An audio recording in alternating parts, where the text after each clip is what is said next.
ಉಂಗುರ ಬೆರಳು ಮೂರನೇ ಜಾಯಿಂಟ್ ಗೆ ಓಕೆ ವಾರಕ್ಕೆ 2 ದಿವಸ sir. ಗ್ರೀನ್ ಹಾಕಿ ಮತ್ತೆ 2 ದಿವಸ ರೆಡ್ ಹಾಕಿ. Okay sir. Okay? ಮತ್ತೆ ಎಡಗೈ ತೋರು ಬೆರಳು ಮಧ್ಯದ ಭಾಗದಲ್ಲಿ 1 ದಿವಸ ಯೆಲ್ಲೋ ಕಲರ್ ಹಾಕಿ 1 ದಿವಸ ಬ್ಲಾಕ್ ಕಲರ್ ಹಾಕಿ. Okay sir. ಇದನ್ನ ಮಾಡ್ಬಿಟ್ಟು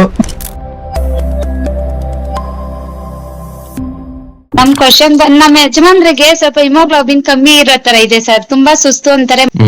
ಓಕೆ. ಸೊ ಹಿಮೋಗ್ಲೋಬಿನ್ ಇಂಪ್ರೂವ್ ಮಾಡೋದಕ್ಕೆ ಹಿಮೋಗ್ಲೋಬಿನ್ ಇಂಪ್ರೂವ್ ಮಾಡೋದಕ್ಕೆ 2 ಆರ್ಗಾನಿಕ್ ಟ್ರೀಟ್ ಮಾಡ್ತೀವಿ, ಒಂದು ಸ್ಪ್ಲೀನ್, ಇನ್ನೊಂದು ಕಿಡ್ನಿ ಮೆರಿಡಿಯನ್. ನೀವು ವಾರಕ್ಕೆ 2 Okay, ದಿವಸ sir. ನೋಡಿ, ಇಲ್ಲೇ ಕಾಣಿಸ್ತಾ ಇದೆನಾ, Okay, sir. ಬಲಗೈ ಉಂಗುರ ಬೆರಳು ಮೂರನೇ ಜಾಯಿಂಟ್ ಗೆ ಓಕೆ ವಾರಕ್ಕೆ 2 Okay, ದಿವಸ sir. ಗ್ರೀನ್ ಹಾಕಿ ಮತ್ತೆ 2 ದಿವಸ ರೆಡ್ ಹಾಕಿ. Okay sir. Okay? ಮತ್ತೆ ಎಡಗೈ ತೋರು ಬೆರಳು ಮಧ್ಯದ ಭಾಗದಲ್ಲಿ 1 ದಿವಸ ಯೆಲ್ಲೋ ಕಲರ್ ಹಾಕಿ 1 ದಿವಸ ಬ್ಲಾಕ್ ಕಲರ್ ಹಾಕಿ. Okay sir. ಇದನ್ನ ಮಾಡ್ಬಿಟ್ಟು ವೀಕ್ಲಿ ಒಂದ್ಸರಿ ಮಾತ್ರ, ಇದು LI11 ಅಂತ ಪಾಯಿಂಟ್ ಹೆಸರು ಕಾಣಿಸ್ತಿದೆನಾ, ಈ ಎರಡು ಈ ತ್ರಿಕೋನಾಕೃತಿ ಬಂದ್ರೆ ಈ ಪಾಯಿಂಟ್.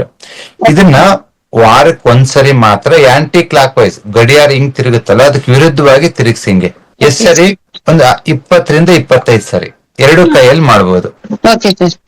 ಇದನ್ ಮಾಡಿ ಮಧ್ಯಾಹ್ನದ ಹೊತ್ತು ಸ್ವಲ್ಪ ಬಿಸಿಲು ಜಾಸ್ತಿ ಇರೋದ್ರಿಂದ ನಾಟಿ ಹಸುದು ಇಲ್ಲ ಎಮ್ಮೆದು ಮಜ್ಜಿಗೆ ಕೊಡಿ. Okay sir. ಇದನ್ನ ಮಾಡಿ 2 ವಾರ ಆದ್ಮೇಲೆ ಒಂದು ಬ್ಲಡ್ ಟೆಸ್ಟ್ ಮಾಡಿಸಿ ಹಿಮೋಗ್ಲೋಬಿನ್ ಇಂಪ್ರೂವ್ ಆಗಿರುತ್ತೆ.